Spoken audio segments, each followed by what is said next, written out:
Now, some of the hardest skills to learn in pickleball involve touch. Here's some drills I've put together for you to try at home. Super easy to practice as long as you've got a wall. You can do them, outside or inside. Ideally, you want to measure. I've put a tape here which is at 34 inches, which is the correct height at the center of the pickleball net. I've put a tiny target area, which kind of helps obviously keep that ball nice and consistent. I've also marked out where the no volley zone line would be, or the kitchen line. If you've got a larger driveway, you can extend, or obviously if you have a larger outside area, you can mark out the whole court. But this is a great way to practice at home. You obviously don't need a partner. Super easy skills, and just getting those reps in, repeating over and over, is the best way to develop yourself and that consistency as a pickleball player. So for the first drill, I'm going to focus on maintaining a good solid contact point out in front of my body. And I'm shifting my weight onto the relevant foot. So I'm only stepping forward if I hit that ball accidentally short to reach. Otherwise, I'm trying to stay balanced, meeting it in front, focusing on watching the ball. For my second drill, I'm going to isolate my forehand. I'm going to start one paddle distance from the wall.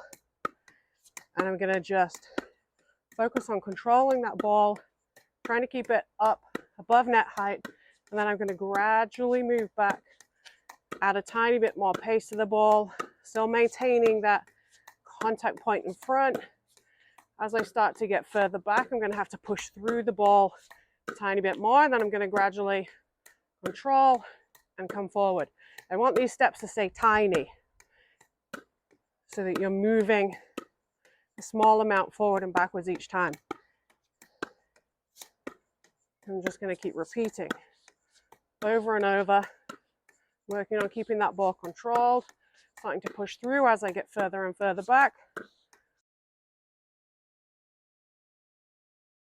Okay, now we're going to do exactly the same on the backhand side. Looking to keep that contact point out in front.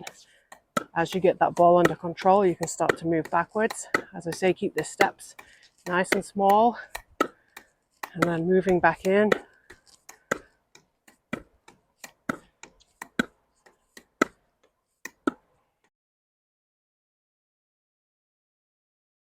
Okay, now we're going to try joining those two together.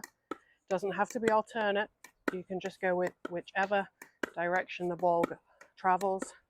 Just still trying to keep that contact point in front, keeping those steps nice and small, focusing on maintaining that good solid contact point out in front. Once you've made it back to the kitchen line, you can start to head back in.